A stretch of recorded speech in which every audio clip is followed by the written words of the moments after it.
नमस्ते फ्रेंड्स, नमस्ते शिवांगी। आज बड़ी खुशी की बात है कि शिवांगी हमारे साथ हैं। शिवांगी अभी एक फ्रांस बेस्ड कंपनी कैप मैगनी में एक्सा एक्सा प्रोजेक्ट लीड के रूप में काम कर रही हैं, जो कि टॉप नॉच पोजीशन है, जिसमें विगत 3 ईयर से ये काम कर रही है और एक बड़ी टीम को आप लीड करती हैं। इससे पहले आपने 5 साल टेक महिंद्रा में काम किया है और बहुत अच्छे लेवल पे सीनियर सॉफ्टवेयर डेवलपर के रूप में आपने वहां से अपनी एक्सपीरियंस को लेकर के आप आगे बढ़ी। आप देव संस्कृत विश्वविद्यालय से आपने बीएससी किया था और मेरे ख्याल से बिल्कुल शुरुआती बैच के कुछ गिने चुने स्टूडेंट्स में आपका नाम आता है और शायद one of the best student जो मेरिटोरियस रही और जिन्होंने प्लेसमेंट लिया अपने जमाने में। उस तरह की एक बड़ी शानदार विद्यार्थी रही हैं और बहुत ही शानदार लर्नर रही हैं। आपकी अपनी कहानी जो सक्सेस की है वो बड़ी इंटरेस्टिंग है और जैसा कि इस प्रोग्राम में जो हम लोग कोशिश करते हैं वो ये करते हैं कि हम जो इंस्पिरेशन ढूंढने बहुत दूर दूर जाते हैं और लोगों से मोटिवेशन लेने की कोशिश करते हैं। हमारे अपने ही साथी जो हमारे आसपास रहते हैं, हमारे अपने ही सीनियर्स, उनसे न जाने कितना कुछ सीखने को हमारे पास है। तो लोगों की ये दृष्टि जगे और हम अपने साथियों से, स्पेशली जिस इकोसिस्टम से वो बन करके आए हैं, उस इकोसिस्टम में अगर हम भी हैं तो हम अपने सीनियर्स से क्या कुछ सीख सकते हैं। और ये मेरे ख्याल से अक्रॉस एवरी एकेडमिक इंस्टीट्यूशन किसी भी इंडिविजुअल स्टूडेंट की सक्सेस स्टोरी एक लर्निंग होती है। शिवांगी, आपका स्वागत है। और आइए अपनी चर्चा को हम लोग शुरू करते हैं और इस चर्चा में आपसे हम लोग ये जानना चाहेंगे कि अ, कैसे आपने अपनी स्टूडेंट लाइफ से ट्रांजिशन किया कॉर्पोरेट लाइफ में और इस बीच में क्या-क्या आपने सीखा? तो मेरे ख्याल से शुरुआत आप कहाँ से करना चाहेंगी? जब एक स्टूडेंट रेगुलर एजुकेशन कर रहा होता है और जब आपने रेगुलर एजुकेशन अपनी शुरू की, तो उस समय आपने कहाँ तक सोचा था कि आपको क्या करना है लाइफ में, कहाँ जाना है? जैसे अक्सर लोग सोचते हैं ना कि एम बहुत पहले से डिसाइड होता है। तो आप ऑलरेडी बड़ी मेहनत कर रही थी, आप मेरिटोरियस स्टूडेंट रही थी। लेकिन क्या सोचा था आपने शुरुआत से, किस दिशा में जाने की सोची थी जब आप पढ़ाई कर रही थी उस समय? सबसे पहले तो भैया मैं आपका बहुत-बहुत धन्यवाद करूँगी कि आपने आज के टाइम में भी मुझे याद रखा और मुझे इस चीज़ के योग्य समझा कि मैं लोगों को इंस्पिरेशन का कुछ अपने जीवन से दे पाऊँ। तो अभी हम लोग अपने पॉइंट पे आते हैं कि भैया जब मैं बीएससी में थी, जब मैंने डीएसयू में एडमिशन लिया था, तो फ्रैंकली उस समय मुझे नहीं पता था कि मैं इतना आगे तक चली जाऊँगी। तो ये जो भी कुछ है भैया वो आप सारे मेरे जो सीनियर्स, मेरे टीचर और गुरुदेव का आशीर्वाद रहा है। ऑफ कोर्स मेरी मेहनत भी है, लेकिन वो सारी पॉजिटिव वाइब्स भी साथ में है। तब भैया मेरा एक ही इंटेंशन रहता था कि मैं अपना चीज़ों में बेस्ट दे पाऊँ। तो मुझे याद है कि जब मैंने बीएससी में एडमिशन लिया था भैया, तो अभय सर ने हम लोगों का पहला इंडक्शन लिया था, जिसमें अभय सर ने बोला था कि अभी तुम लोग जो योद्धा हो और तुम लोग युद्ध के मैदान में आ गए हो, नाउ यू डिसाइड कि आपको जीतना है या आपको मरना है। 2 ही ऑप्शन है आपके पास।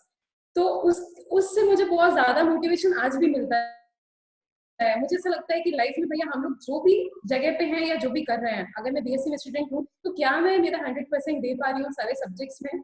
और साथ ही भैया मेरा एक बहुत बड़ा इंटेंशन था कि मुझे अपने पैरों पे खड़ा होना है, अच्छा, क्योंकि मैं यहाँ पे जिस आपने 3-4 बातें बड़ी मजेदार बोल दी। पहला, आपने स्टार्ट किया ग्रैटिट्यूड से, like you you this is the best attitude which you have shown in the beginning. Second thing, you talked about motivation, कि मोटिवेशनल एक वर्ड भी मिला लेकिन उस वर्ड को आपने अपने से लगा लिया और उसके हिसाब से काम किया। तीसरा कि आप 100% देना, मतलब क्या होना है, क्या करना है वो बाद की बात है, लेकिन मैं जहाँ हूँ, जैसा हूँ, वहाँ मुझे 100% देना है। और फोर्थ पॉइंट आपने बड़ा अच्छा कहा कि आपको अपने पैरों पे खड़ा होना है। मतलब ग्रेजुएशन की शुरुआत में ही अगर ये सोच भी रहे, तो बिना कुछ सोचे हुए कि आज आप जहाँ हैं वहाँ आप कैसे पहुंची, लेकिन इस फंडामेंटल थिंकिंग ने आपको इस तरीके से ग्रो किया। जी, आगे बताइए शिवांगी। हाँ, आगे भैया क्योंकि जो ये एक लड़कियों के साथ मतलब हमेशा से मैंने फ़ील किया था क्योंकि मैं यूपी से रही हूँ, तो वहाँ पे ये सब दहेज और ये वाली बहुत सारी चीज़ें रहती हैं। जी। तो मैंने हमेशा से मेरे परिवार में एक चीज़ देखी थी कि मेरे पिता और मेरे घर के सभी लोग ये लोग चाहते थे कि मैं अपने पैरों पे खड़ी हो जाऊँ, ताकि जीवन में कभी भी किसी भी मतलब बुरी चीज़ का सामना ना करना पड़े। बिल्कुल। तो उस वजह से भैया वो चीज़ कूट-कूट के भरी हुई थी और जब डीएसवी में आके उस चीज़ में ऐसा कैटलिस्ट का काम हो गया। अब ऐसा था कि नहीं, अपने जीवन में कुछ करना है। तो वो वाला इंटेंशन भैया एकदम बीएससी के फर्स्ट सेमेस्टर से ही क्लियर था कि मुझे मुझे 4th सेमेस्टर तक या 5th सेमेस्टर तक अपने सारे सब्जेक्ट्स में बहुत अच्छा होना है। स्पेशली हम लोग ऐसा बोलते हैं कि 1 या 2 सब्जेक्ट में आपकी मास्टरी होनी चाहिए क्योंकि जब आप एज़ ए फ्रेशर कहीं पे इंटरव्यू के लिए जाते हैं, तो वो आपसे पूछते हैं आपके 2 इम्पोर्टेंट सब्जेक्ट कौन से हैं? सपोज़ सी प्लस प्लस या जो भी है। तो जी। वो 2 सब्जेक्ट में आपकी मास्टरी होनी चाहिए। तो एक वो विज़न क्लियर होना चाहिए। साथ ही भैया हम लोगों का जो भी कम्युनिकेशन होता है, ये वाली चीज़ें भी बहुत इम्पोर्टेंट होती हैं, और अपना अपना कॉन्फिडेंस। हुँ, तो हुँ, हुँ। वो वाली चीज़ भैया हमेशा से रही थी कि नहीं, मतलब बीएससी जब मेरी कंप्लीट हो, तो मतलब देखिए प्लेसमेंट की जिम्मेदारी जो भी होती है वो ऑफ कोर्स हमारे टीचर्स इतने हमारे लिए भी वो एज ए गार्जियन की भूमिका प्ले करते हैं। मुझे याद है, मैं अभय सर को और आप लोगों को कभी भी नहीं भुला सकती अपने जीवन में कि और आप लोगों की वजह से ही शायद मैं आज तक यहाँ पे हूँ, क्योंकि सर ने ही मतलब मेरा वो फर्स्ट इंटरव्यू शेड्यूल कराया और हम लोग रुड़की गए और गुरुदेव की कृपा से वहाँ पे सिलेक्शन हुआ। लेकिन हाँ, उसके पीछे जो ये 6 सेमेस्टर की मेहनत थी, जिसमें आपने और हमने मिलके ये सारे सब्जेक्ट्स में मेहनत की थी, तो ये मतलब मुझे लगता है कि भैया एक फोकस बहुत क्लियर होना चाहिए डे 1 से हुँ, कि हुँ। हाँ, हाँ भैया मुझे 6 सेमेस्टर की कंप्लीट होने के बाद मुझे क्या करना है? मुझे फर्दर स्टडी करनी है या मुझे जॉब चाहिए? एज़ पर अपनी पर्सनैलिटी या अपनी लाइफ के हिसाब से। अच्छा, तो मुझे मतलब ये जॉब आपके साथ में 2-3 फैक्टर जो बड़ा इंटरेस्टिंग देख रहा हूँ कि जैसे चूँकि आपने ये जो बात मेंशन की कि एक जो लड़की होती है उसके लिए जो अगर कभी-कभी कुछ सोसाइटल प्रेशर होते हैं, सोसाइटी की कुछ बातें हैं, फैमिली ने पहले से मोटिवेट किया हुआ है, तो उसको पॉजिटिवली लेना कि मैं कर सकती हूँ और मुझे करना है। मतलब ये एक बड़ी अच्छी स्पिरिट आपने दिखाई और उसके साथ-साथ जो आप ये कह रही हैं कि सबसे बड़ी बात क्या है कि किसी भी इंसान के ऊपर कोई भी एफर्ट तब करता है जब वो इंसान ऐसा दिखता है कि वो कर रहा है या कर सकता है। तो जो आपने ये बात बताई कि आपने 6 सेमेस्टर उसकी तैयारी की और उसके परिणाम स्वरूप जब आपको अपॉर्च्युनिटी मिली, मेरे ख्याल से एक ही अपॉर्च्युनिटी आपने उसको ऐसा ग्रैब किया कि आज आप जहाँ पर हैं और आप और आगे जाएँगी। तो इस पूरी यात्रा में मैं शुरुआत में जानना चाहूँगा कि जैसे मान लीजिए कि आप कहीं एडमिशन लेते हैं, तो आपके दोस्तों से कितना सहयोग मिलता है इन चीज़ों में? क्या सभी लोग आपकी क्लास में ऐसे होते हैं हमेशा जो क्योंकि ये बात मैं जेनेरिक करना चाहूँगा क्योंकि आज भी कई स्टूडेंट होते हैं जो कि कुछ करना चाहते हैं, लेकिन उनको उनके दोस्तों से क्या कई ऐसे दोस्त मिलते हैं जो प्लेसमेंट के लिए तैयारी कर रहे होते हैं क्योंकि आपने कहा डे 1 से हमें डिसाइड करना है, कि हमको 3 साल में प्लेसमेंट हुँ, लेना है या हमें हायर स्टडीज़ करनी है। लेकिन नॉर्मली क्या होता है, नॉर्मली तो बच्चा बेचारा शुरुआती 6 महीने तो बिल्डिंग ही देख रहा होता है, लोगों को पहचान रहा होता है, उसको लगता है कि अभी तो मैं फ्रेशर हूँ। फिर जब साल भर बाद बीतता है तब तक उसे एग्ज़ाम लिखना आता है और फिर डेढ़ 2 साल बाद वो हुँ, जब पढ़ने की सोचता है तो प्रोजेक्ट आ जाते हैं, वो उसको बड़े भारी लगते हैं और फिर फाइनल ईयर तक फिर उसका मन कई-कई बार ऐसा भी मैंने देखा है कि कई लोग फिर ऐसे होते हैं जिस संस्थान में पढ़ रहे होते हैं, कहते हैं यहाँ तो कुछ है नहीं, अब मैं मास्टर्स कहीं चाँद पे जाके या मार्स पे जाके करूँगा करूँगी और फिर वहाँ से कुछ विशेष करूँगा। तो ऐसे सिनेरियो में थोड़ा-सा वो शुरुआती दिनों के अनुभव बताइए कि मतलब अपना मोटिवेशन कैसे मेंटेन अपन करते हैं? दोस्तों का सहयोग या किस रूप में वहाँ से कुछ सीखने समझने को मिलता है? इस बारे में कुछ? भैया मैं मेरे अनुभव के हिसाब से बताऊँ तो दोस्त को चूज़ करना एक बहुत ही वाइज़ डिसीज़न होता है, और मेरी लाइफ़ में भैया हुँ, हुँ। दोस्तों से ज़्यादा हमेशा इम्पोर्टेंस जो रही है वो सीनियर्स या जूनियर की रही है। हुँ, क्योंकि हुँ। मुझे याद है कि आज भी जभी भी हमारी प्रेयर होती थी डीएससीबी में कंप्लीट, हुँ, हुँ। उसके बाद या तो मैं मेरे सीनियर्स के पास जाती थी हुँ, हुँ। और या तो मेरे जूनियर्स मेरे पास आते थे कि दीदी ये सिखा दो। तो वाह! क्योंकि ना एक कॉम्पिटिशन वाला जो भाव होता है वो भैया अपने साथ वालों के साथ ज़्यादा होता है। हुँ, हुँ। लेकिन जैसे आप मेरे सीनियर थे, तो अब आपको हमेशा ऐसा लगेगा कि अरे मेरी बहन है, मैं इसको अच्छा बताऊँ, इसका भविष्य अच्छा हो। बिल्कुल। साथ वालों के साथ कहीं न कहीं भैया एक कॉम्पिटिशन आ जाता है, अरे ये मेरे से आगे निकल गया तो वो वाली चीज़ भैया मेरे कि साथ आपने में मेरे हमेशा ख्याल रही से है। इस पॉइंट को मैं एक ब्रह्म सत्य को हाइलाइट करना चाहूँगा कि मुझे इतनी खुशी होती है कि जब कोई फ्रैंकली अपनी बात को रखता है। ये सच में एक सच्चाई है कि मतलब कोलैबोरेशन करना होता है, लेकिन कोऑपरेशन ये सब बाद में होता है, कॉम्पिटिशन तो पहले रहता ही है और एक आपने बहुत मज़ेदार चीज़ शेयर की जो कई जनरेशन बहुत मिस कर रही हैं, वो ये है कि अपने सीनियर्स और जूनियर्स से भी अच्छे कनेक्शन रखना। लोग क्या करते हैं, एक तो उनकी पूरी दुनिया अपनी क्लास में सिमट जाती है। अपने कोर्स के भी लोगों को वो नहीं जानते और क्लास में भी अपने ही वो 1, 2 या 3 मित्रों के बीच वो अपनी पूरी ज़िंदगी जी लेते हैं। हाँ। जो उनको पता है जैसे उनको उनके लिए शिवांगी क्या है, उनके लिए XYZ क्या है, जो उसको किसी ने उसके एक साथी ने कह दिया कि वो ऐसी है, वो ऐसा है या ये ऐसा है, वो वैसा है। तो पढ़ाई, टीचर, सिलेबस, कोर्स, जॉब सब वो अपने वो 4 लोगों के बीच में खत्म कर देते हैं, तो वो दुनिया नहीं देख पाते। लेकिन आपने एक बहुत बड़ी सीख यहाँ पर दी और मैं इसको हाइलाइट करना चाहूँगा कि सीनियर्स और जूनियर्स और आपने कितनी अच्छी बात कही कि आप अपने सीनियर से बेहिचक चीज़ें सीख भी रही थी, तो उसके एवज में जूनियर्स थे जो आपके पास सीखने आते थे। और एक बात बड़ी शानदार कही गई है कि if you want to learn something start teaching it. तो आपने मेरे ख्याल से हुँ। वो असली एक्सपोज़र अपने आप को वहीं से दिया। बहुत शानदार, आगे बताइए। आगे भैया मतलब ये वाली जो आपकी बात थी कि हमेशा से एक ऐसा ना ग्रुपिज्म हो जाता है, क्योंकि हम लोग अपने घर से दूर रहते हैं तो हमें लगता है अरे 2-3 दोस्त अच्छे बन गए, इनके साथ ही अभी इनके साथ ही खाना खाना है, इनके साथ ही पढ़ना है, इनके साथ ही नादियों करना है, इनके साथ ही सोना है, सब अपने दोस्तों के साथ करना है। एक्चुअली भैया ये बड़ा ही खुद को ना लिमिट करने वाली चीज हो जाती है। और मतलब मेरे साथ भैया ये चीज कभी नहीं रही थी। मैं ऐसी थी कि मैं क्लास का हर एक बच्चा मेरा दोस्त है, या तो कोई भी मेरा दोस्त नहीं है। सही। मैं भैया ना एक खाओ बात से और यहाँ पे दोस्ती, हाईलाइट। ना खाओ से बैर, सब हाँ हमारे, हाँ, सब हमारे। सब हमारे। भैया आज की तारीख में भी अगर मैं देखूं तो मतलब गरिमा से लेके रुचिका तक एवरीवन से मेरा उतना ही अच्छा कनेक्शन है। मतलब आज मैं अगर किसी को भी फोन करूंगी तो हर कोई मुझसे उतना ही प्यार से बात करेगा तो जितना मतलब। यहाँ पे मैं दो चीजें और हाईलाइट करना चाहूंगा। पहला कि एक एक चीज होती है साइकोलॉजी में विच इज कॉल्ड सोशियोमेट्री, और अपनी क्लासेस में हमने बाद में ये टेस्ट लेना भी शुरू किया, when you get to know कि यहाँ पे कितने कितने सर्किल्स हैं और किस सर्किल में कैसे कनेक्शन है लोगों के। तो अक्सर वही जो आपने बात बताई कि उसमें लिमिट होकर के इंसान अपने को लिमिट कर लेता है। और मेरे ख्याल से कॉर्पोरेट में जब आप जाते हैं तो वो सबसे पहले आपको इन्हीं चीजों पे ब्रेक करते हैं। जैसे आपको हमेशा आपके किसी साथी के साथ बैठना पसंद है, तो अगले दिन आपको वहां से उठा के कहीं और बिठाया जाएगा, या आपके चॉइस के लोगों से पूछा जाएगा कि आप किन लोगों के साथ काम कर सकते हैं, तो उन 3 लोगों को फिर 3 अलग-अलग टीमों में डाला जाएगा। और मेरे ख्याल से वहीं पे बिल्कुल जो इसका आदी नहीं होता वो अपने मेंटल बैरियर से अपनी पूरी मेंटल एनर्जी इसी दर्द में खो देता है कि अरे मेरी संगति तो वहां चली गई, अब मैं कैसे प्रोजेक्ट करूंगी। तो आपने शुरू से अपनी बिल्कुल प्रैक्टिस इस क्षेत्र में की थी। और दूसरा जो आपने बड़ी अच्छी बात कही कि सबसे रिलेशंस अच्छे रखना और सबके साथ मिलके काम करने को हमेशा तैयार रहना। जी, बहुत शानदार। आगे यस। बताइए, मेरे ख्याल से बड़ी इंटरेस्टिंग चीज है। एक्चुअली भैया एक्चुअली भैया शुरुआत से ही ना हम लोग इंडिविजुअल रिसोर्स है, हमें सोसाइटी में कुछ अच्छे लोग मिल जाते हैं सपोर्ट करने के लिए, तो बिल्कुल। वो हमें बहुत वाइजली चूज करने होते हैं। जी, क्योंकि दोस्ती एक ऐसी चीज है भैया जो आपको पूरा डिस्ट्रॉय भी कर सकती है, आपको पूरा बना भी सकती है।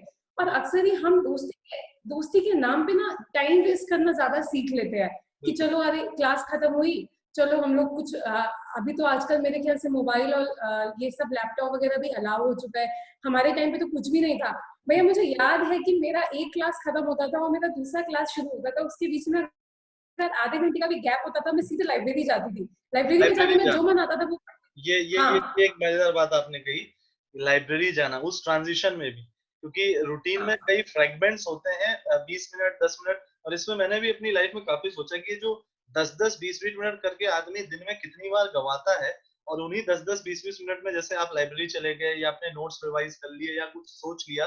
तो मेरे ख्याल से स्टूडेंट जो अक्सर शिकायत करते हैं टाइम नहीं है, टाइम नहीं है, टाइम नहीं है, और मैं ये अक्रॉस एकेडमिक इंस्टीट्यूशन अगर बात करूँ तो भी मेरे ख्याल से वो टाइम जो आप दोस्तों के साथ गपबाजी में बिता देते हैं, बाद में वही याद आता है कि वो दोस्त तो अपनी अपनी जगह सब निकल लेते हैं।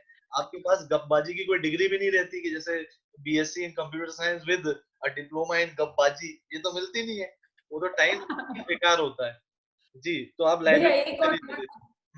हाँ एक और पॉइंट यहाँ पे शेयर करूंगी। आपने जो कॉर्पोरेट वाली बात बोली, एक्चुअली क्या होता है जब हम ये भी आता है आगे जाके कि जैसे हमारा सिलेक्शन हो गया, मान लीजिए मेरा सिलेक्शन हो गया टेक महिंद्रा में। अभी मेरे शुरुआत में हम लोग को 6-7 महीने भैया पढ़ाया जाता है, जैसे जी, कि हम लोग को कॉलेज में पढ़ाते हैं। जी, उस समय भी हमारा ग्रुप बन जाता जी, है, 10 लोगों का ग्रुप, 15 लोगों का ग्रुप। चलो भैया ग्रुप बन गया। अभी सब ऐसे ना भैया डेस्परेट होते हैं, अरे हम सबके सबको एक ही प्रोजेक्ट मिल जाए। उस समय पे अगर सबको अलग अलग प्रोजेक्ट मिल गया, लड़ाई झगड़ा मैनेजमेंट के साथ, नहीं नहीं मुझे इसी के प्रोजेक्ट में काम करना है, ये वो। फिर ये है कि एक कंपनी में मान लो आप साथ में चले भी गए, हम लोग सही 3 बात। लोग थे भैया जो एक ही टीम में थे, मेरे बहुत अच्छे दोस्त हैं। 5 साल हम लोगों ने साथ में काम किया। लेकिन भैया 5 साल के बाद जब मैंने मेरी कंपनी चेंज करके मैं कैपजेमिनी में आई, भैया आप बिलीव नहीं करेंगे, लंच से लेके इवनिंग टी और मतलब कुछ भी मैं हमेशा अकेले जाती हूँ। मतलब और मुझे ना मुझे ना बहुत ही ज्यादा अच्छा लगता है जब मैं अकेले जाती हूँ ना, मैं खुद से बात कर पाती हूँ कि हाँ भैया आज की मेरे दिन की प्लानिंग क्या है, अच्छा मेरा कल इतना हुआ, अभी मुझे आगे कितना करना है।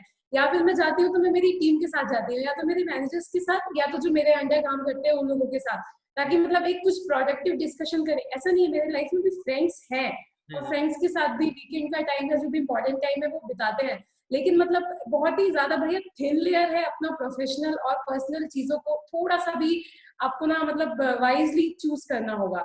और अगर अच्छे फ्रेंड्स मिल जाएं, क्योंकि मुझे याद है जब मैं टेकन में थी, जो मैं एमएस का प्रोग्राम कर रही थी, तो मेरी एक बहुत अच्छी फ्रेंड बनी जो कि उतनी ही टैलेंटेड है जितनी मतलब मेरे से भी कई ज्यादा मैं बोलूंगी। और हम दोनों भैया रात रात को साथ में पढ़ते थे। और हम उन्होंने मतलब विद ऑनर्स एमएस भी पास किया, जो हमारे बैच के भी हम लोग ऐसे टॉपर्स रहे। तो वो एक वाइजली अपने फ्रेंड्स को चूज करना एक बहुत इंपॉर्टेंट टॉपिक है लाइफ के लिए। मेरे ख्याल से मुझे जो मैंने काफी लंबे अनुभव के बाद जो एक ही चीज सीखी है कि अगर वरदान है जीवन में, जैसे एक बड़ी अच्छी बात कही मैंने सुनी भी थी कि भगवान मुझे दोस्तों से बचाए, दुश्मनों से तो आदमी वैसे ही बच लेगा, और वैसे भी दुश्मनी किसी से पाल के क्या करना है। क्योंकि ये दोस्ती क्या होती है ना कि बड़ी मीठी चीज होती है कि आपके आसपास रहती है, आपका टाइम कब चला जाता है। और आपने अभी कितनी अच्छी बात बताई कि जो थिन लेयर आप लेके चल रहे हो, या it it depends on you कि भाई आपको भी तो मी टाइम चाहिए, आपको भी तो खुद से कुछ बात करने का समय चाहिए। और दूसरा उसके अलावा दोस्तों के साथ भी बात को डायरेक्शन देने की क्षमता हम में होनी चाहिए। ये नहीं कि हम उनके साथ गप में, निंदा में, चुगली में उलझ गए। जैसे आपने एक शब्द यूज किया कि प्रोडक्टिव डिस्कशंस, तो आपको लाइक माइंडेड दोस्त ढूंढने जो जीवन लक्ष्य के प्रति संवेदनशील हो। मौज मस्ती तो जीवन भर चलती रहती है, लेकिन जो विद्यार्थी बहुत जल्दी मौज मस्ती करने के चक्कर में 12वीं तक, ग्रेजुएशन तक सोचते हैं कि भाई पढ़ाई और प्रोफेसर तो हो जाएगा, पहले दोस्ती वोस्ती कर लो, तो वो मेरे ख्याल से भविष्य में सफलता में कहीं ना कहीं उसमें थोड़ा तो खर्चा पानी उनका अलग निकल ही जाता है। तो शिवांगी, इसमें मेरे ख्याल से कुछ और चीजें जो शुरुआत में हम डिस्कस करना चाहेंगे कि एक तो इस चीज पे आपका अनुभव बहुत शानदार है, जो किसी भी उस विद्यार्थी के लिए जो मान लीजिए कि अक्सर जो विद्यार्थी कंफ्यूज होता है कि मैंने ग्रेजुएशन के बाद मास्टर्स करना ही करना है। फिर वो कभी कभी कई सिचुएशंस विद्यार्थियों की ऐसी होती है जहाँ पे वो बोलते हैं कि sir financially I am not able to pursue my masters. तो मैं हमेशा उनको आपका उदाहरण देता हूँ कि भैया देखो वो आप फाइनेंसेस की तो बात छोड़ ही दो, आपका टैलेंट अगर आपके साथ है तो उस टैलेंट की वर्थ बिलियंस में होती है। तो इस बारे में थोड़ा आप स्टूडेंट्स को गाइड करना चाहें कि कैसे वो ग्रेजुएशन में एडमिशन लेते ही इस तरह की प्लानिंग करें कि भाई क्या इस तरह के प्रोग्राम तो हमेशा ही चलते रहते हैं। और मैं तो आजकल सोचता हूँ कि वो प्रोग्राम्स और पहले की ओर आ रहे हैं, जहाँ कंपनीज चाहती है कि वो यंग से यंग लोगों को लें, उनको अपने साथ रखें, पढ़ाएं। क्योंकि आपका देव संस्कृति विश्वविद्यालय से बीएससी कंप्यूटर साइंस है, तो आपका MS masters of science bits Pilani से है, which is one of the premiere institutes also. तो मेरे ख्याल से कितनी गजब चीज है कि आप टेक महिंद्रा में कार्य भी कर रही थी, आप बिट्स पिलानी से एमएस भी कर रही थी, और आपने डीएसवी से बीएससी भी कर लिया था। तो थोड़ा इस डायरेक्शन में स्टूडेंट्स को क्या क्या आप गाइड करना चाहेंगे? मतलब मेरे ख्याल से एक बहुत इंपॉर्टेंट चीज है किसी भी स्टूडेंट के लिए जानना। हाँ, इम्पोर्टेंट है भैया। मतलब अगर हम लोगों को क्योंकि अपनी अपनी फैमिली का एक अकॉर्डिंग या अपनी लाइफ के अकॉर्डिंग, क्योंकि अगर हम लोग भैया मतलब बाहर देश की हमेशा चीजें बुरी नहीं होती हैं, कुछ चीजें अच्छी भी हैं। तो अगर उनमें से एक अच्छी चीज देखें तो वहाँ पे लोगों को सेल्फ डिपेंडेंट बनना सबसे पहले सिखाते हैं। मतलब बच्चा 14, 15, 16 साल का हुआ तो वो जो भी गलत चीजें करता है हम लोग उस पर ध्यान दे देते हैं, लेकिन उनमें ये भी एक भाव होता है कि नहीं अभी मतलब मुझे मेरी चीजें करनी है, मैं डिपेंडेंट नहीं रहूंगा अपने माँ बाप पे। तो ये वाली चीज है, अगर हम में ये क्लियरिटी है, क्योंकि भैया अगर हमने ग्रेजुएशन में एडमिशन लिया है मतलब मैं 16-17 ईयर्स का हूँ एटलीस्ट, तो उस टाइम पे मेरी बौद्धिक क्षमता इतनी डेवलप हो चुकी है कि मुझे समझ में आ चुका है कि मेरी फैमिली या मेरी कंडीशंस कैसी हैं कि I can go for masters. तो वेल एंड गुड, आप बहुत अच्छे से जाओ। लेकिन अगर आपको थोड़ा भी ऐसा है कि नहीं मुझे मेरे पैरों पे खड़ा ही होना है, जरूरी नहीं है फैमिली कंडीशंस बुरी ही हो, मेरे केस में भी वैसा नहीं था। लेकिन अगर आपको ऐसा है कि नहीं मुझे मतलब मेरे माँ बाप के ऊपर बोझ नहीं बनना है या मुझे खुद से करना है, तो भैया उस समय पे आप बहुत सारे ऐसे प्रोग्राम्स आजकल हो गए हैं जहाँ पे जो कंपनीज हैं वो अगर जैसे अगर मेरा एक्सपीरियंस लूं भैया, तो मुझे आज की तारीख में 8 साल का एक्सपीरियंस है। तो अगर कोई कंपनी मुझे बुलाएगी तो उसको जो मुझे सैलरी देनी पड़ेगी वो कई गुना ज्यादा होगी। और जो एक फ्रेशर है उसकी सैलरी मेरे से कई गुना कम होगी। लेकिन अगर वो बच्चा उतना ही इंटेलिजेंट है तो वो लोग उसको ट्रेनिंग करा के भी वही काम करा सकते जो वो मुझसे कराएंगे। थोड़ा बहुत डिफरेंस आएगा एक्सपीरियंस वाइज।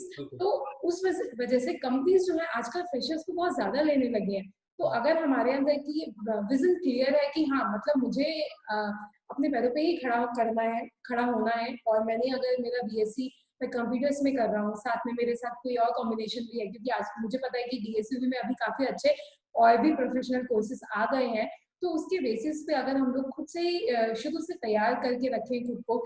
और आजकल तो भैया बहुत सारे अपने पोर्टल्स हैं जिसके थ्रू जो जॉब वाले हैं वो डायरेक्टली आपको कॉल भी करते हैं, जैसे नौकरी हो गया, मॉन्स्टर हो गया, तो अगर हम लोग अपना resume like four semester complete होने के बाद मैं मेरे रिज्यूम बनाने पे काम करूँ, या मैं मेरे रिज्यूम को इतने अच्छे से बनाऊँ, मैं उसमें अपनी चीज़ों को इतने अच्छे से हाईलाइट करूँ, खुद को इतने अच्छे से कैरी करूँ कि हाँ, मतलब मेरे ये 2 सब्जेक्ट बहुत अच्छे हैं, मेरा कम्युनिकेशन बहुत अच्छा है, मेरी पर्सनैलिटी बहुत अच्छी है, कि जब फर्स्ट टाइम, क्योंकि भैया अगर आप अपने बहुत बड़े-बड़े लोगों का भी इंटरव्यू सुने, अक्सर ही मैं सुनती रहती हूँ, तो वो लोग ऐसा बोलते हैं कि हमें वैसे एम्प्लॉइज़ नहीं चाहिए जिनको बहुत आता हो, सही हमें बात। ऐसे एम्प्लॉइज़ चाहिए जिनका एटीट्यूड बहुत पॉजिटिव हो।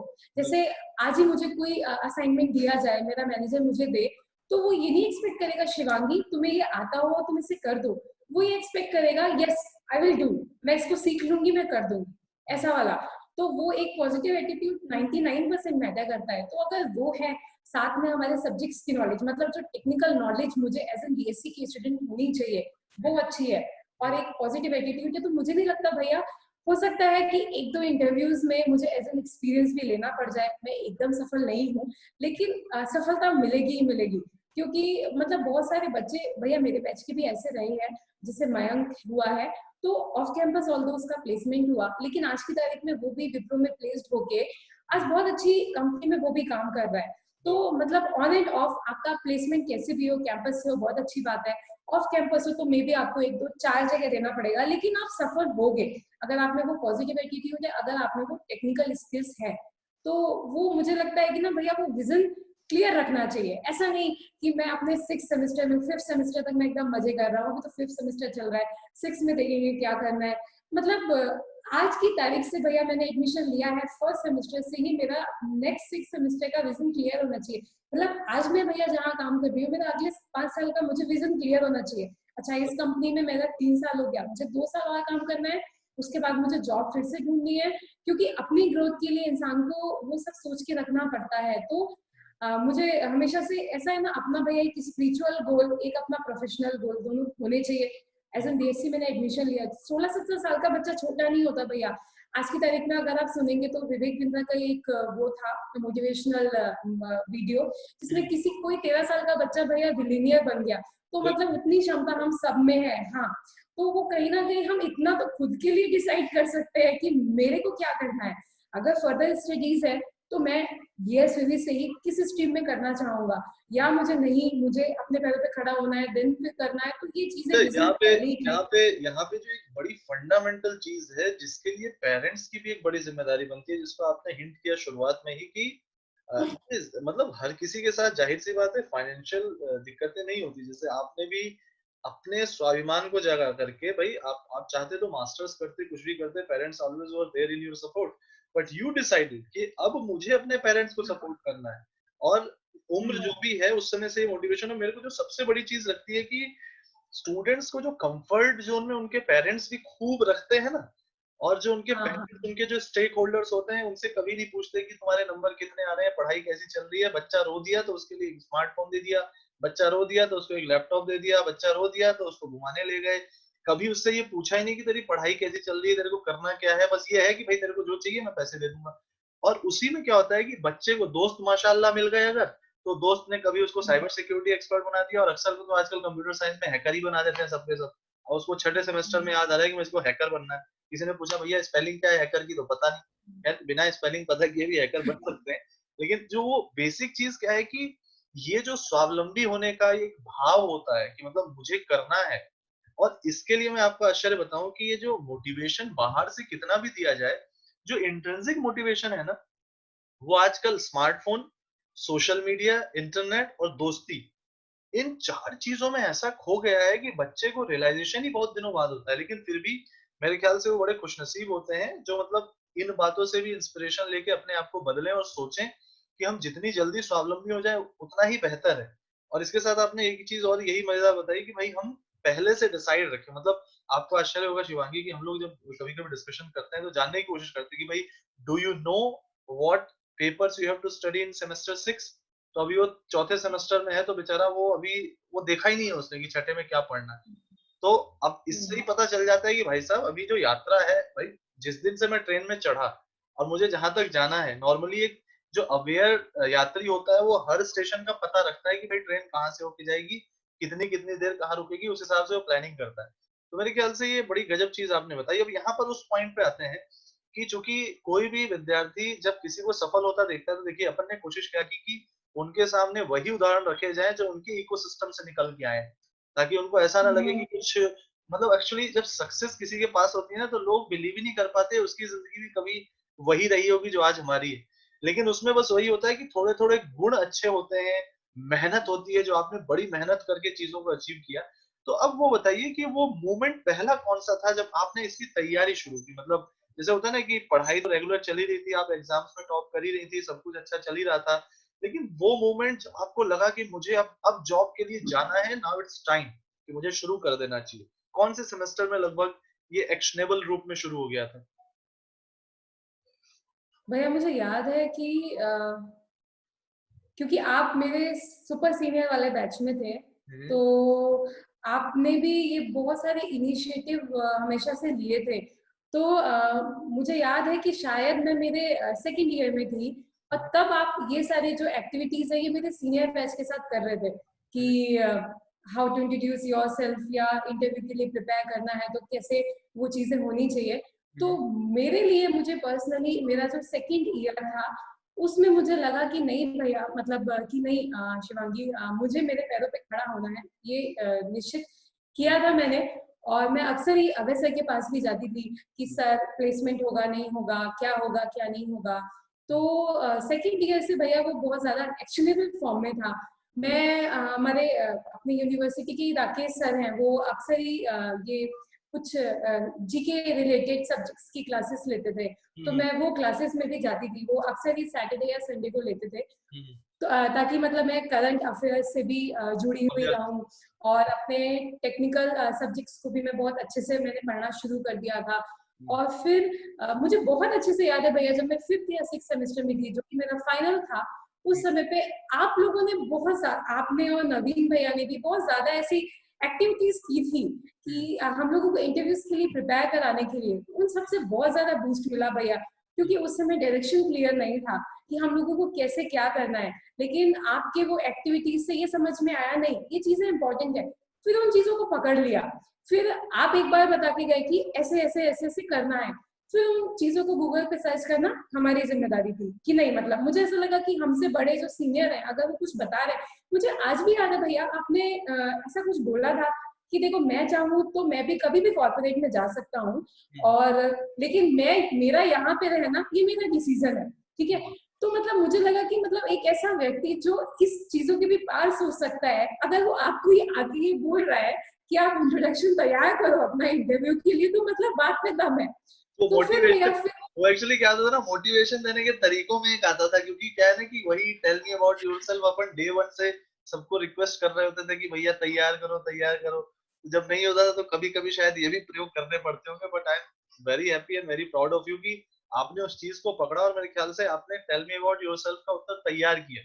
जो कि अपन अक्सर इस हाँ बात में भी एक मैंने अलग से बात की हुई है कि एक्चुअली लाइफ का सबसे इंपॉर्टेंट क्वेश्चन ये है, क्योंकि जैसे कोई भी एग्जाम हाँ होता है उसमें क्वेश्चन क्या आना है आपको कभी पता नहीं रहता, और उन क्वेश्चंस को पता करने के लिए आप कभी दोस्तों से पूछते हो, कभी कभी टीचर के पास जाने की कोशिश करते हो कि पता चल जाए कि कल एग्जाम में कौन सा क्वेश्चन आएगा। बट ये क्वेश्चन तो हर किसी को क्लियर है कि मुझे अगर जॉब का पहला क्वेश्चन कोई पूछेगा तो मेरे से यही पूछेगा, और मेरे ख्याल से आपने वहां उसकी तैयारी की। फिर उसके बाद क्या क्या हम्म किया आपने तेजी से उस दिशा में आगे? भैया, हाँ उसमें मुझे मुझे जो भी याद है, मतलब मेरे लाइफ में इंटरव्यू के पर्सपेक्टिव में मैं बहुत ब्लेस्ड हूँ कि आपका ही रोल रहा था, जिसमें आपने टेल मी अबाउट योरसेल्फ या इंटरव्यू में क्या क्या किया जा सकता है वो आपने हिंट्स में मुझे बताया था, मतलब हमारे सारे बैच को, कि अपने सब्जेक्ट्स की अच्छे से नॉलेज करो, या इंग्लिश का कम्युनिकेशन बहुत अच्छा करो। ये बात शायद आपने जब मैं सेकंड ईयर में थी तभी बोली थी, क्योंकि पता था कि कॉर्पोरेट में जाना है तो इंग्लिश भी अच्छी होनी चाहिए।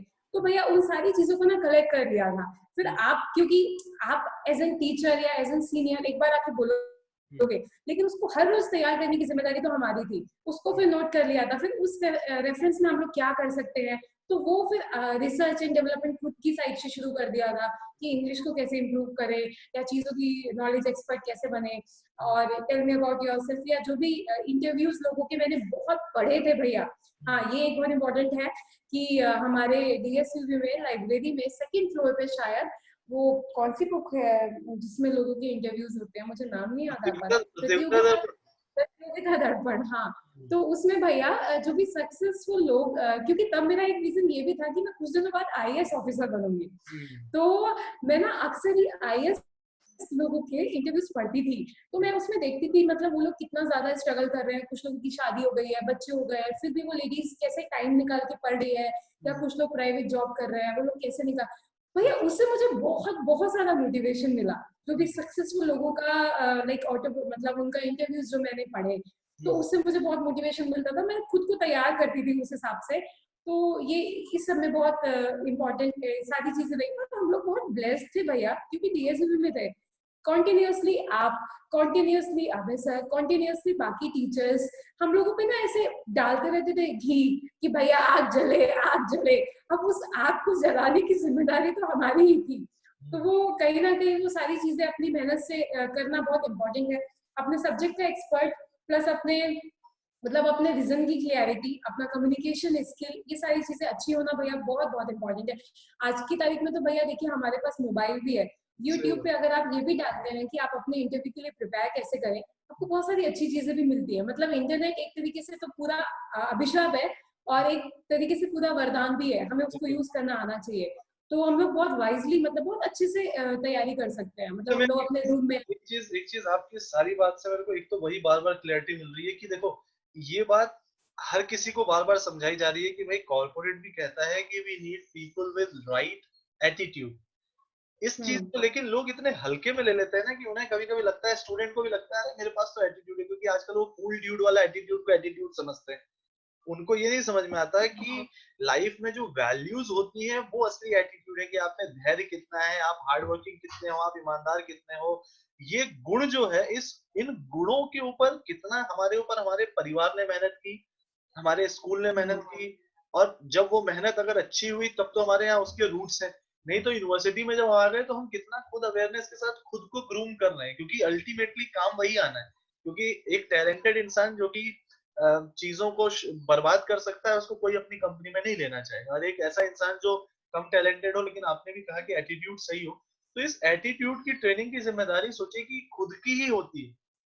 और उसमें भी डीएसवी जैसा इकोसिस्टम मिल जाए जहाँ पे एलएम की क्लास हो रही है, गीता ध्यान की क्लास हो रही है, चांसलर खुद क्लास ले रहे हैं, आपको हर जगह अच्छे कोटेशंस लिखे हुए, अच्छी किताबें पढ़ने को मिली हुई है, तो मेरे ख्याल से क्या गजब प्रोफेशनल डेवलपमेंट का स्कोप दिखता है। और मेरे ख्याल से उसके उदाहरण आप वो एक ब्रांड एम्बेसडर की तरह, कि क्या ट्रांसफॉर्मेशन आपने किया खुद में, कि अपने आप को एक हर तरीके से ग्रूम करना। और कहते हैं ना कि वो जो मैंने एक चीज देखी कि आपने अपने जीवन का वो मंत्र बना लिया था कि मुझे अपने पैरों पे खड़े होना है, अपने पैरों पे खड़ा होना है, क्योंकि इस इंटरव्यू में भी वो बात बार बार आ रही है। मतलब वो आपके अंदर बहुत अंदर तक थी कि भाई मुझे स्वावलंबी बनना है, स्वावलंबी बनना है, मतलब मुझे उस चीज को लेकर के आगे चलना है। तो मेरे ख्याल से इस दिशा में स्टूडेंट का इंट्रिंसिक मोटिवेशन बहुत इंपॉर्टेंट है, क्योंकि यही कहीं होता है तो बहुत कुछ हो जाता है। भले ही डिग्री कितनी भी हो, नंबर कितने भी हो, ये नहीं होता तो कुछ नहीं होता।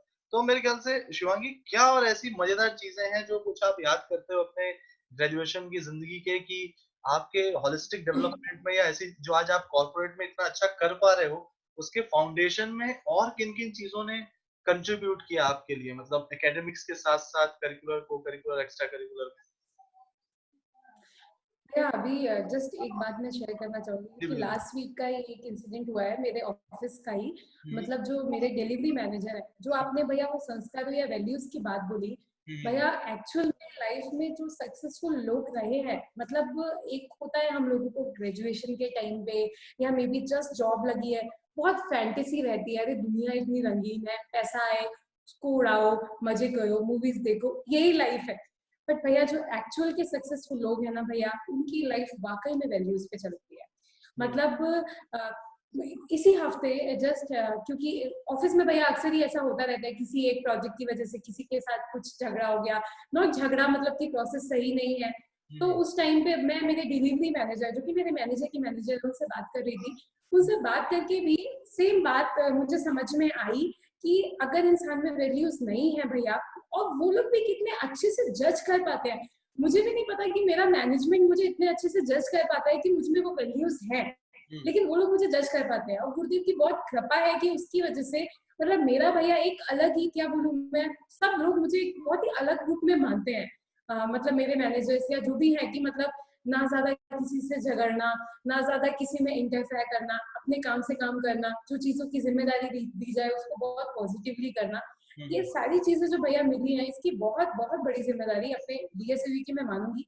ऑफ कोर्स बचपन से ही भैया हम लोगों के परिवारों का माहौल जो है, अगर हम लोग आईटी वजह से जुड़े हैं, बहुत ही स्पिरिचुअल रहा होता है। लेकिन कहीं ना कहीं स्पिरिचुअलिटी को हम लोग बहुत अंधविश्वास में ले लेते हैं, स्पेशली जो बच्चे हैं, कि कहा जाता है पूजा करो या जो भी करो, तो वो सब बकवास है ऐसा। लेकिन भैया आज अगर आप किसी भी सक्सेसफुल व्यक्ति को देखें, आप उसका इंटरव्यू देखें, वो व्यक्ति मेडिटेशन करता ही करता है, वो व्यक्ति अफर्मेशंस यूज करता ही करता है, वो व्यक्ति वाइब्रेशन पे काम करता ही करता है। आप बीके शिवानी का कुछ भी लेक्चर सुने, आपको पूरा से वाइब्रेशन वाइब्रेशन, खुद को अच्छा बोलो, अच्छा बोलो, अच्छा बोलो।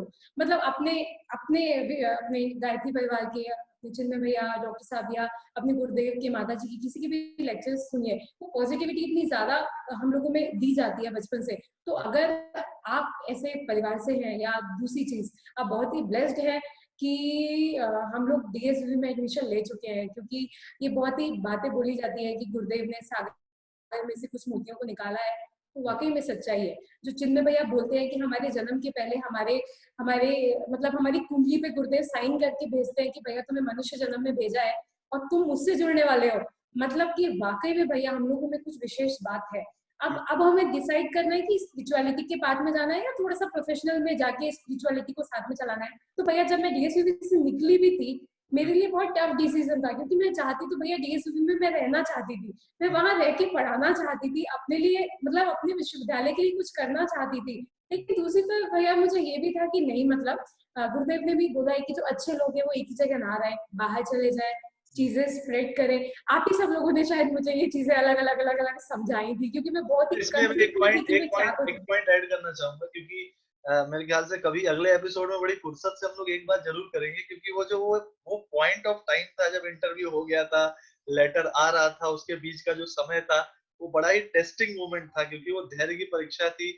और जब आ गया लेटर, उसके बाद फिर मन में जो हलचल थी, जाऊं ना जाऊं, करूं ना करूं, तो वो एक बड़ा ही टेस्टिंग मोमेंट था आपके लिए। लेकिन मैं बड़े गर्व के साथ ये कहता हूँ कि डीएसवी की हिस्ट्री में पहली स्टूडेंट आप ही हैं जिसने इस रूप में प्लेसमेंट पाया, क्योंकि computer science department was too young that time.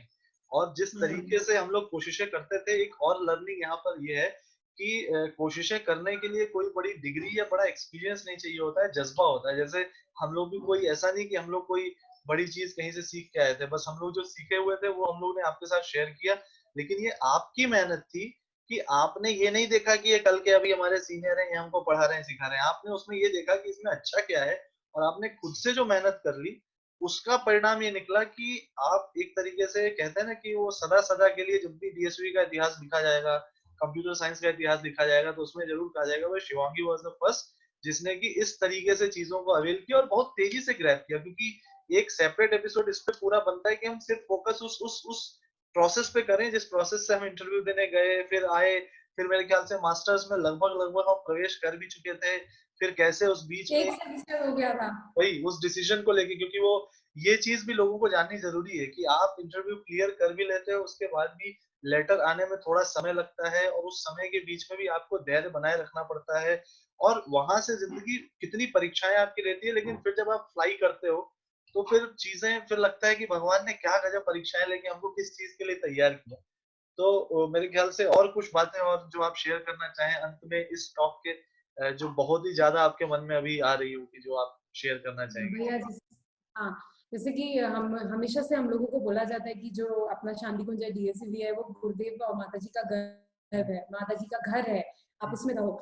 तो मैं बहुत ब्लेस्ड हूँ भैया कि मैं 3 साल जब वहां थी, शायद ही कुछ दिन जब मैं यज्ञ नहीं कर सकती हूँ, उसके अलावा मैंने 100% यज्ञ करने की पूरी कोशिश की। मतलब सुबह की मेरी पहली एक्टिविटी होती थी, मैं यज्ञ में जाती थी, योग की क्लास। तो मेरे जब ख्याल से आधे लोग ऐसा एक एक करके मैं हाईलाइट करते जाऊं, कि अगर ऐसा हम कह सकते हैं कि अगर किसी को भी शिवांगी जैसा सक्सेसफुल बनना है, तो आप नियमित यज्ञ कीजिए, नियमित योग कीजिए, और इसी में और क्या क्या आप ऐड करने जा रही हैं वो आप बता दीजिए, क्योंकि ये फैक्ट है, इसको कोई रियलाइज समय रहते अगर कर ले कि आपने वहीं से जो एनर्जी जुटाई है। जब मैं इस टॉक को कंक्लूड करूंगा तो मैं कुछ और मजेदार बातें आपके बारे में शेयर करूंगा, तो सुनने वाले भी समझ पाएंगे कि वो एनर्जी पॉजिटिव कैसे और तरीकों में काम करती है। तो आप डेली यज्ञ कर रही थी, आप डेली योग कर रही थी, इसके अलावा और क्या क्या था जो डेली आप कोशिश करती थी? भैया मैं कोशिश करती थी कि मैं डेली नाद योग कर पाऊँ, क्योंकि हाँ, वो मेडिटेशन होता है और मेडिटेशन। उससे अपना माइंड पूरा रिलैक्स होता है, और उसके साथ ही अपने डीएसवीवी तो पूरा एकदम त्योहारों का एकदम ऐसा हंसती खेलती बगिया है। वो आए दिन त्योहार, आए दिन प्रोग्राम होते रहते हैं, उन सब में पार्टिसिपेशन अपने आप में लाइफ को ग्रूम करने के लिए बहुत इंपॉर्टेंट है। और साथ ही बस एक ही इम्पोर्टेंट बात है, जो भी मेरे छोटे भाई बहन ये बातें सुनेंगे, कि अपने आप को ना ऐसे 2 4 5 दोस्तों की साइकिल तक मत रखो। अच्छे दोस्त बनाओ, ऑफ कोर्स बनाओ, लाइफ टाइम उनके साथ रखो, लेकिन पूरा पूरा क्लास ही दोस्त है। ये पूरे डीएसवीवी के जो टीचर, जो सीनियर, जो मिले, सब आपके अपने हैं। क्योंकि मतलब लाइफ में 3 साल बाद कौन कहाँ है किसी को नहीं पता। आज भैया हम लोग लगभग हम लोग अच्छा मेरी शादी के टाइम मिले थे, नहीं तो कितने दिनों बाद मतलब आपसे मिलना होता है, लेकिन आज भी वैसे ही लगता है कि नहीं ये तो अपने ही गोपाल भैया है। तो वो सारी चीजें अपने जूनियर सीनियर से रखना बहुत इंपॉर्टेंट है, क्योंकि मतलब आज की तारीख में मे बी आप सर हैं और आपके प्लेस में कोई और होगा जो एज ए सीनियर का भूमिका प्ले करेगा, तो ये कोई और शिवांगी होगी। तो वो सारी चीजें लोगों को एक अच्छा रिलेशन हर किसी के साथ बिल्ड करना, और अपने गुरुदेव की जो चीजें वहां दी जाती हैं, जैसे डॉक्टर साहब की क्लास हो गई, मुझे समझ में नहीं आता कि लोग क्यों नहीं करते हैं कि अपना उसी समय आपको पेट में दर्द होगा, उसी समय आपको सर में दर्द होगा। क्यों भैया? डॉक्टर साहब अपना मतलब लाइफ का इतना इंपॉर्टेंट टाइम निकाल के बच्चों के लिए अगर आ रहे हैं, क्लास ले रहे हैं, तो आपको उसकी वैल्यू, मतलब जब आप डीएसएवी से बाहर कदम रख लोगे ना, तब आपको लगेगा कि मैंने क्या मिस किया। भैया वो सारी चीजें मैं कभी मिस नहीं करती थी। शुरुआत में मैं बहुत लकी हूँ कि जो जितेंद्र तिवारी भैया है, उनकी क्लासेस भी मिली, विदेशू बाबू जी की क्लासेस भी मिली, ऑफकोर्स डॉक्टर साहब की क्लासेस मिली, और हम लोगों की लाइफ मैनेजमेंट की होती रहती थी, संदीप सर, अभय सर, आप लोग मिलते रहते थे जो हमें हमेशा मोटिवेशन देते रहते थे। इन सारी चीजों को अगर इकट्ठा कर लेना भैया, तो ये जन्म, ये जो मानव जीवन इस जन्म का हुआ है, इसमें हम बहुत पॉजिटिवली बिता सकते हैं। और बताऊं भैया एक बात, डीएसयूवी के समय मेरी एनर्जी अगर 99% थी, तो अभी तो वो फिर भी 60 70 80% पे आ गई है। मैं कभी खुद को, जब मैं भैया पर डिमोटिवेट हो जाती हूँ, तो मैं उस समय को याद करती हूँ कि मैं डीएसयूवी में कैसी थी, तब मैं खुद को फिर से भरती हूँ एनर्जी से, और फिर मैं दोबारा से जुट पाती हूँ। क्योंकि वो चीजें तो भैया, वो जगह की जो मतलब इम्पोर्टेंस है, वो अल्टीमेट है, जो हम लोग फील कर सकते हैं, उसको ज्यादा वो नहीं कर सकते, एक्सप्लेन भी नहीं कर सकते, लेकिन हाँ, जो भी एक्स्ट्रा करिकुलर चीजें हैं वो बहुत इंपॉर्टेंट है। तो मेरे ख्याल से आज के लिए इन चीजों को मैं यहीं रैप अप करूंगा, और यहाँ से कई और संभावना ऐसी निकलती है कि इसमें स्पेसिफिक छोटी छोटी चीजों पे हम लोग आगे जब भी समय मिलेगा आपका फिर आपसे बात करेंगे। बिफोर आई एंड, मैं एक चीज जरूर कहना चाहूंगा कि शिवांगी की यही पॉजिटिव एनर्जी है कि एक तरफ वो अपना पूरा समय अपने प्रोफेशनल वर्क में लगाती है, तो दूसरी तरफ जो भी समय मिलता है उसको निकाल करके उसी मिशन को, उसी समाज सेवा के, सोशल सर्विस के काम को करती हैं। As an entrepreneur, social entrepreneur, वो कुछ ना कुछ ऐसा करने की कोशिश कर रही हैं जिसके माध्यम से वो स्कूल कॉलेजेस में जाके हजारों हजार बच्चों को, कॉर्पोरेट्स में जाके हजारों हजार लोगों को ट्रेनिंग देने की कोशिश कर रही हैं, ऑनलाइन प्लेटफॉर्म पे बहुत कुछ कर रही हैं। और आप अपने सोलमेट के साथ मिल करके अपना मैक्सिमम टाइम जो भी मिलता है उसको किसी न किसी रूप में समाज सेवा में लगाती हैं। तो मैं एंड में शिवांगी चाहूंगा आपसे उस चीज के बारे में भी आप शेयर करें, जैसे जो आप प्रयास करती हैं, जैसे शायद आपने कुछ ऑनलाइन एक फेसबुक पेज भी बनाया है, कुछ आप एक ट्रेनिंग प्रोग्राम भी चलाती है, उसके बारे में भी आप जरूर बताएं, ताकि दुनिया ये भी समझ पाए कि आज भी जब इतना व्यस्त समय है, इतने सीनियर पोजीशन पर आप हैं, इतने यंग एज में इतनी सीनियर पोजीशन पे आप गई हैं, फिर भी आपके जैसे प्रोफेशनल्स हो सकता है कि छुट्टी के दिनों में बिस्तर पे आराम फरमाते होंगे, लेकिन आप वो जो यही एनर्जी है और यही मेरे ख्याल से ग्रेटिट्यूड की फीलिंग है जो आप पे एनर्जी और आती जा रही है, और आप एक बहुत बड़े ग्रुप के साथ मेरे ख्याल से डीएसवीवी की अगर कोई एल्यूमिनाई है वहां पर, और वो बड़ा ग्रुप है जो यूथ्स का अच्छी एक्टिविटी में काम कर रहा है, उसमें आपका इनपुट भी बड़ा इंपॉर्टेंट हो जाता है। तो I think before we end I would like you to share about that platform on which you are working and through which you are helping people, जो आप कॉर्पोरेट्स में जाते हैं, वो स्कूल्स में जाते हैं। जी। हाँ भैया, जस्ट एक एक बात शुरुआत करूंगी। जैसे हम लोग ऑफिस में काम करते हैं, तो अक्सर ही लोग वेस्टर्न चीजों से, जो बाहर के लोग हैं, जो गायत्री परिवार के नहीं है, उनको ऐसा लगता है कि जैसे ड्रिंक करना या नॉनवेज खाना वो लोग बहुत यूजुअल मानते हैं।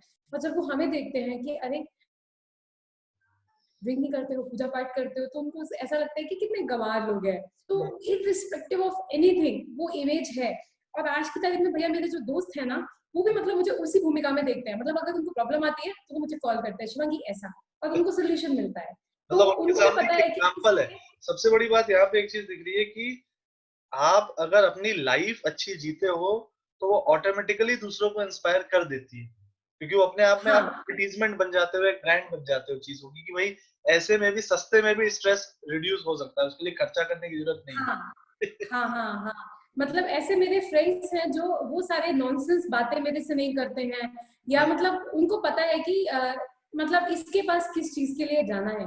तो ये एक बहुत इंपॉर्टेंट चीज है। अक्सर ही हम लोग अपनी इमेज को लेके बहुत कॉन्शियस होते हैं, बाहर निकलते हैं तो हम लोग भी वही मजाक मस्ती करना या वो चीजें सब शुरू कर देते हैं। एक्चुअल जो अपनी रूट है भैया, और गुरुदेव ने बोला 21वीं सदी उज्जवल भविष्य, सब चीजें आके उसी पे गिरने वाली है कुछ दिनों बाद। सब लोग आगे वेज ही खाने वाले हैं, सब लोग पूजा पाठी करने वाले हैं। कोरोना के चक्कर में भैया आधे लोग तो योग पे आ ही चुके हैं, वेजिटेरियन पे आ ही चुके हैं, रहे बच्चे भी आ जाएंगे कुछ दिनों में। मतलब ये तो भैया एकदम महाकाल का चक्र चल ही रहा है। तो जिनको समझ में नहीं आया उनको अब समझ में आ चुका है। तो ये हो गया। दूसरा भैया कि हाँ, वो एक ग्रेटिट्यूड का फीलिंग हमेशा रहता है कि इस जन्म में गुरुदेव मिले, गुरुदेव ने इस लायक बनाया, तो खुद का टाइम वीकेंड कैसे वेस्ट कर सकते हैं फालतू की चीजों में। ऐसा नहीं है भैया, मूवीज भी जाते हैं, घूमते भी हैं, लेकिन एक रेशो में। जैसे अगर 4 वीकेंड है, एक वीकेंड खुद के लिए निकालते हैं, 3 वीकेंड कहीं ना कहीं कोशिश करते हैं कि हम लोग अच्छी चीजें करें। तो उसी के सिलसिले में 2019 में भैया हम लोगों को एक मौका मिला, जिसमें हम लोग बहुत सारे बैंगलोर की स्कूल्स में, हम लोग यहाँ पे, हम लोग का जो बैंगलोर का ग्रुप है उनके साथ स्कूल्स में जाते थे, बच्चों को मोटिवेशनल लेक्चर देते थे कि सक्सेस क्या है, या स्टडी के साथ आप कैसे क्या कर सके छोटे बच्चों के लिए। तो मैं और मेरे हस्बैंड हम दोनों मिलके वो प्रोग्राम चलाते थे। तो बाकी सारे और भी बहुत सारे वॉलेंटियर्स थे, तो हम अपने नियर बाई एरिया में करते थे। अक्सर ही हम लोग को यज्ञ वगैरह ये सब मिलता रहता है, ये सब करते रहते हैं। साथ ही मेरे हस्बैंड जो कि योगा ट्रेनर है, तो बहुत सारी अभी जो सारी क्लासेस हैं वो भैया ऑनलाइन शिफ्ट हो गई हैं। और जैसे मैंने बोला, कोरोना की वजह से भैया ऑफिस वाले भी बहुत कॉन्शियस हो गए हैं कि मतलब अरे कि हम लोगों को योगा करना है, योगा सिखाओ। भैया वो योगा के नाम पे लोगों ने इतनी गंदगी मचा दी है ना। योगा का मतलब है, मतलब तरह तरह से आसन करो, शरीर को इधर उधर घुमाओ, छोटे कपड़े पहन के करो और हो गया योगा। भैया मतलब पतंजलि ऋषि को के सपने को तो लोगों ने धज्जियां उड़ा दिया उसकी, ऐसा।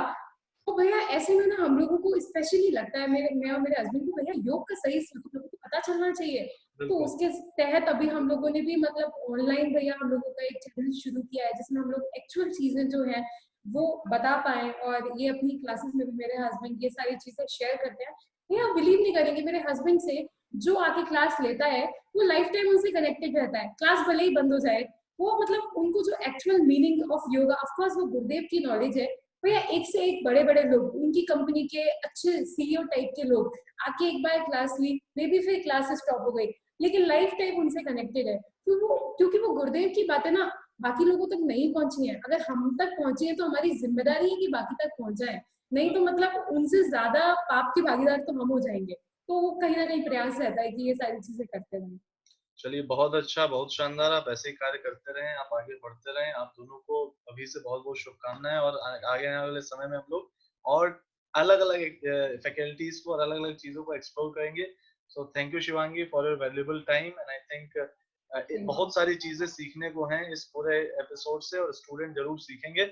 और ये जिन-जिन तक भी जाएगा, मैं ये नहीं कहता कि ज़्यादा लोगों तक ये बात जाए, लेकिन जिन तक भी जाए उनकी ज़िंदगी बदलने लायक ये बात है, तो जो खुशनसीब हैं, वो अपनी ज़िंदगी बदलने को तैयार हो जाएँ, और मेरे ख्याल से शिवांगी जैसी सक्सेस उनका इंतज़ार कर रही है, बशर्ते कि उन प्रिंसिपल्स, आइडियल्स को फॉलो करें। Thank you very much Shivangi, फिर जल्दी से हमारी मुलाकात होगी। नमस्कार। नमस्कार।